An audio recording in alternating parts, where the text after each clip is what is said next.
Halo rekan-rekan semua, saya Ajeng Sekar, CFO BRI Ventures.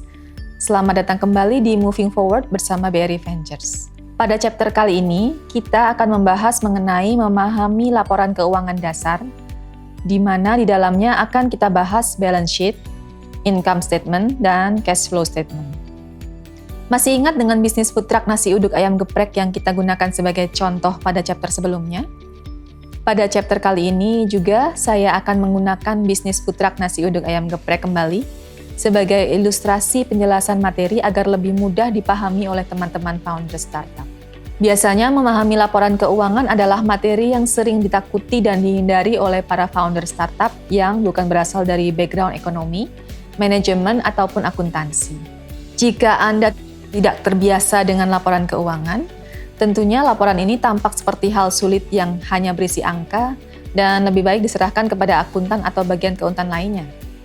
Nah, buat teman-teman founder yang masih awam terhadap laporan keuangan, mari kita bicarakan bersama-sama hal-hal dasar mengenai laporan keuangan perusahaan. Apa tepatnya laporan keuangan itu? Laporan keuangan adalah dokumen yang memberitahu Anda, 1. Dari mana uang Anda berasal, 2. Kemana uang Anda pergi, dana apa saja yang saat ini Anda miliki untuk dikelola dalam pengembangan bisnis. Laporan keuangan meringkas informasi akuntansi Anda dengan cara yang relatif mudah dimengerti. Laporan ini dibuat dengan interval yang teratur, tergantung pada kebutuhan Anda. Bagi sebagian besar pemilik usaha kecil, baik bulanan ataupun triwulanan, ada beberapa jenis laporan keuangan yang dapat Anda gunakan, tergantung pada jenis bisnis yang Anda jalankan. Di sini kita akan fokus pada 3 pernyataan kunci, neraca, arus kas, dan laporan laba rugi. Untuk kebutuhan dana untuk pengadaan aset. Di awal usaha maupun dalam pengembangan usaha, founder startup sebaiknya melakukan perhitungan kebutuhan operasional yang diperlukan, agar dapat direncanakan pemenuhan kebutuhan modalnya dengan baik. Masih ingat dengan bisnis food truck nasi uduk ayam geprek? Di bawah ini saya berikan kembali ilustrasi perhitungan kebutuhan modal usaha food truck dengan beberapa asumsi. Kita menggunakan mobil. Mobil ini kita asumsikan minibus second tahun 2011. Kemudian menu utama yang dijual adalah nasi uduk dan ayam geprek.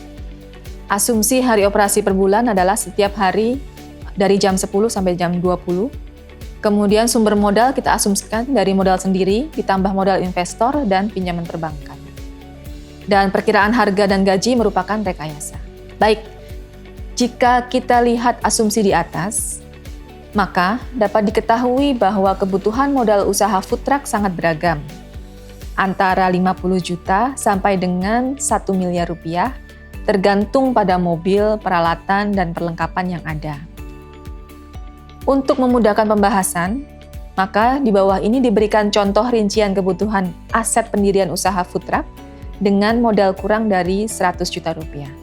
Oke, setelah saya membutuhkan keseluruhan aset di atas, maka saya juga memerlukan tambahan dana cadangan untuk menutup operasional minimal 1 bulan jika pada periode tersebut tidak ada sama sekali penjualan.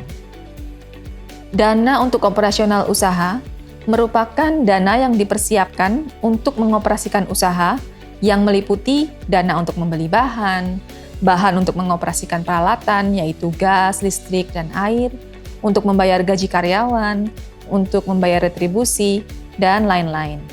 Rinciannya sebagai berikut. Kebutuhan total modal. Setelah kita berhasil menghitung berapa besar kebutuhan dana untuk aset dan kebutuhan dana untuk operasional usaha selama 1 bulan, maka kita mendapatkan total modal yang dibutuhkan untuk memulai bisnis food truck nasi uduk ayam geprek. Berdasarkan perhitungan tadi, maka kebutuhan total modal untuk memulai usaha food truck berdasarkan asumsi-asumsi yang telah disebutkan terdahulu adalah untuk dana pengadaan aset kita membutuhkan Rp92.400.000. Untuk dana operasional kita perkirakan Rp7.600.000. Sehingga total jumlah modal yang kita butuhkan adalah Rp100 juta. Nah, setelah saya mengetahui bahwa total modal yang dibutuhkan untuk memulai bisnis food truck nasi uduk ayam geprek adalah sebesar Rp100 juta, maka Langkah selanjutnya adalah saya harus mulai mengumpulkan modal. Saat ini, saya hanya memiliki uang di tabungan sebesar 40 juta rupiah, sehingga saya harus segera mencari cara lagi bagaimana mendapatkan sisa 60 juta rupiah untuk memulai bisnis tersebut. Penyediaan modal untuk memulai usaha sangatlah penting. Kekurangan modal tersebut dapat saya dapatkan dari beberapa sumber, yaitu investor atau lembaga keuangan seperti perbankan.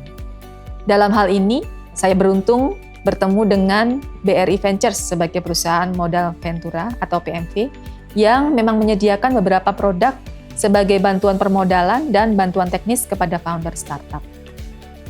Dalam sebuah kesepakatan, BRI Ventures tertarik untuk menyetorkan modal sebesar 40 juta rupiah yang akan ditukar dengan 50% kepemilikan usaha dan dividen jika bisnis food truck nasi uduk ayam geprek saya mendapatkan laba. Setelah mendapatkan modal usaha, sisanya sebesar 20 juta rupiah berasal dari pinjaman perbankan. Salah satu contoh pinjaman kepada bank adalah melalui kredit usaha rakyat atau KUR yang dalam hal ini saya mengajukan kepada Bank BRI. Saya menggunakan asumsi Bank BRI menyetujui pinjaman kredit usaha rakyat saya dengan memberikan bunga sebesar 7% setahun pada saat ini. Ketika modal awal diperoleh dari perbankan atau lembaga keuangan lainnya, maka perlu diperhatikan ketepatan pengusaha dalam membayar sesuai perjanjian agar tidak masuk dalam daftar hitam Nasional Bank Indonesia ataupun kemungkinan masalah hukum lainnya. Berikutnya kita menghitung atau membuat laporan neraca atau balance sheet. Dengan terkumpulnya modal usaha 100 juta rupiah yang berasal dari modal sendiri, perusahaan modal Ventura dan perbankan, maka didapatkan pencatatan dalam balance sheet atau neraca. Neraca atau balance sheet sendiri adalah laporan keuangan perusahaan yang menunjukkan keadaan keuangan atau posisi keuangan suatu perusahaan pada akhir periode. Posisi keuangan yang dimaksud terdiri menjadi dua bagian, kiri dan kanan.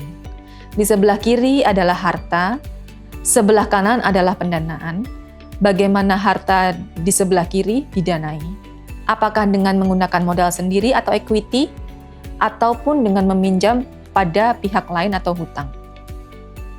Dalam hal bisnis food truck nasi uduk ayam geprek, maka pencatatannya adalah sebagai berikut. Sisi kiri, saya catatkan aset uang di bank sebesar 100 juta rupiah. Sisi kanan adalah modal sendiri 80 juta dan hutang bank 20 juta rupiah. Sehingga total modal dan hutang perusahaan adalah sebesar 100 juta rupiah. Sisi kiri dan kanan selalu seimbang atau balance. Makanya dinamakan neraca atau balance sheet. Karena harus ditimbang dan seimbang. Kenapa harus seimbang? Karena untuk apapun yang dimiliki perusahaan, termasuk uang, pasti ada kan sumber pendanaannya, baik modal sendiri maupun hutang. Dalam pencatatan bisnis food truck nasi uduk ayam geprek saya, total aset dan total modal dan hutang jumlahnya sama, yaitu 100 juta rupiah. Kita akan membahas mengenai aktiva atau aset, yaitu adalah semua uang yang harus Anda kelola. Secara garis besar, aset perusahaan dikategorikan menjadi dua, aset lancar dan aset tidak lancar atau aset tetap. Aset lancar adalah aset yang liquid, bisa digunakan segera menjadi alat pembayaran. Misalnya, uang tunai atau uang di bank, termasuk juga deposito atau instrumen keuangan yang bisa dijual segera. Bisa juga berupa persediaan barang-barang jualan perusahaan atau inventory, apabila dianggap barang persediaan tersebut bisa dijual segera menjadi alat pembayaran atau uang. Definisi segera di sini relatif, tetapi biasanya segala sesuatu yang bisa dicairkan menjadi uang dalam waktu setahun. Berikutnya kita bahas kewajiban atau liabilitas. Analoginya ini adalah hutang Anda.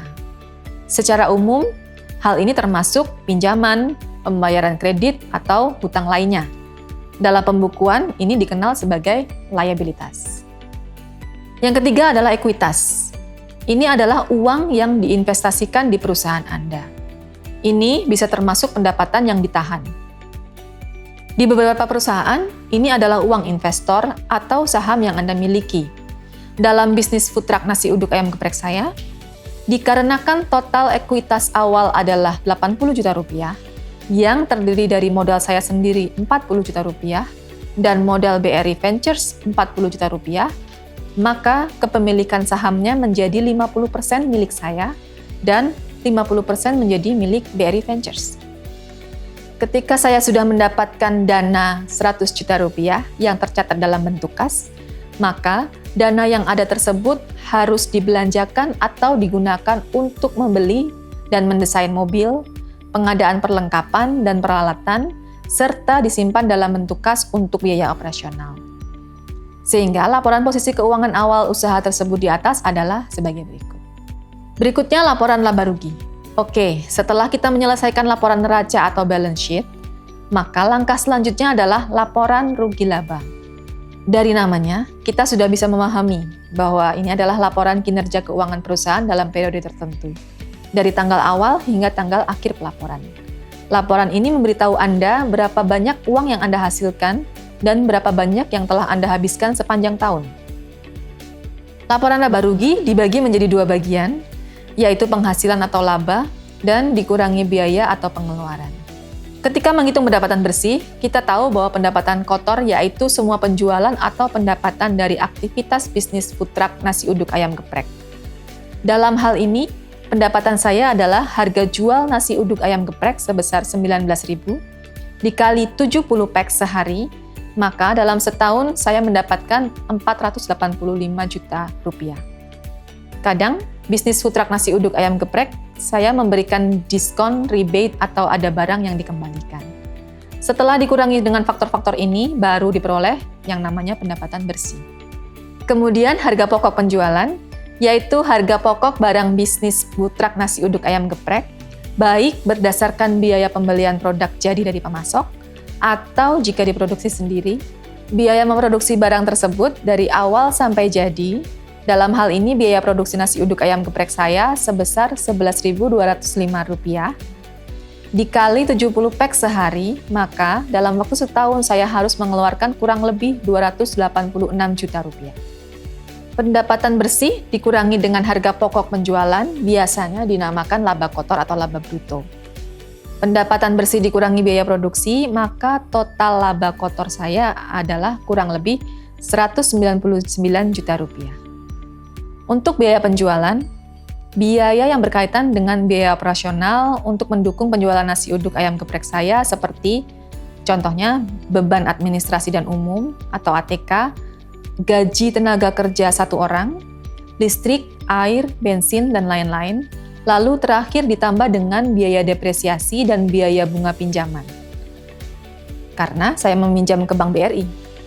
Total biaya operasional bisnis nasi uduk ayam geprek saya adalah kurang lebih sebesar Rp58 juta. Laba kotor dikurangi biaya usaha atau operasional merupakan total laba bisnis food truck nasi uduk ayam geprek, tetapi sebelum membayar kewajiban pajak. Sehingga diperoleh total laba sebelum pajak saya adalah kurang lebih sebesar Rp140 juta. Kemudian untuk pajak penghasilan perusahaan dalam hal ini pajak UMKM sebesar 0,5% yang dibayarkan pada negara sehingga saya harus membayar kurang lebih Rp703.511. Untuk menghitung laba bersih, laba kotor dikurangi dengan biaya usaha atau operasional, serta dikurangi pajak adalah laba bersih yang menjadi hak pemegang saham perusahaan. Maka, total laba bersih saya adalah kurang lebih sebesar Rp139 juta. Selanjutnya kita akan menghitung dan membuat laporan arus kas. Laba bersih yang didapat selama periode operasional pada akhirnya akan dimasukkan ke dalam laporan arus kas. Laporan arus kas adalah laporan keuangan perusahaan jasa yang memperlihatkan secara rinci arus kas yang masuk atau penerimaan dan kas yang keluar atau pengeluaran, tentang kas dan setara dengan kas. Laporan arus kas harus melaporkan arus kas selama periode tertentu, dapat diklasifikasikan menurut aktivitas operasi, investasi, dan pendanaan dengan disesuaikan bisnis perusahaan tersebut. Klasifikasi menurut aktivitas bertujuan memberikan informasi yang memungkinkan para pengguna laporan untuk menilai pengaruh aktivitas tersebut terhadap posisi keuangan perusahaan serta terhadap jumlah kas dan setara dengan kasnya. Kita akan menghitung arus kas dari aktivitas operasi. Arus kas dari aktivitas operasi terutama diperoleh dari pendapatan perusahaan. Oleh karena itu, Arus kas tersebut pada umumnya berasal dari transaksi dan peristiwa lain yang mempengaruhi penetapan laba atau rugi bersih. Arus kas dari aktivitas operasi bisnis nasi uduk ayam geprek saya meliputi 1. Penerimaan kas dari penjualan nasi uduk dan ayam geprek crispy. Kemudian kedua, pembayaran kas kepada pemasok nasi uduk dan ayam geprek crispy, karyawan dan biaya operasional lainnya.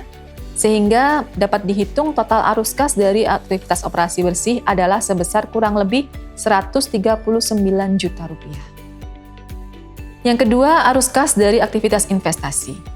Ini mencerminkan penerimaan dan pengeluaran kas sehubungan dengan sumber daya yang bertujuan untuk menghasilkan pendapatan dan arus kas masa depan. Arus kas dari aktivitas investasi meliputi 1. Pembayaran kas untuk membeli aktiva tetap termasuk peralatan, aktiva tak berwujud, dan aktiva jangka panjang lain termasuk biaya pengembangan yang dikapitalisasi dan aktiva tetap yang dibangun sendiri. Yang kedua, penerimaan kas dari penjualan tanah, bangunan, peralatan, aktiva tak berwujud, dan aktiva jangka panjang lain. Kemudian juga perolehan saham atau instrumen keuangan perusahaan lain. Dalam hal ini, dikarenakan saya hanya membeli peralatan tambahan untuk menunjang perkembangan bisnis food truck nasi uduk ayam geprek, sehingga total arus kas dari aktivitas investasi bersih adalah kurang lebih sebesar Rp50 juta. Berikutnya, kita akan menghitung arus kas dari aktivitas pendanaan.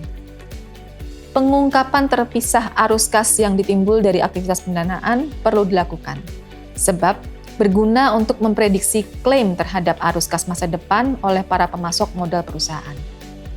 Arus kas dari aktivitas pendanaan meliputi 1. Pembayaran kas kepada para pemegang saham untuk dividen, sehingga dalam hal ini kita hitung total arus kas dari aktivitas pendanaan bersih adalah sebesar Rp100 juta.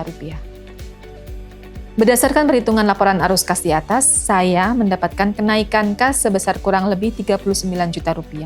Sehingga total kas pada akhir periode tahun pertama bisnis saya adalah sebesar kurang lebih Rp47 juta. Kurang lebih demikian penjelasan mengenai memahami laporan keuangan dasar. Semoga ini dapat bermanfaat bagi Anda. Terima kasih.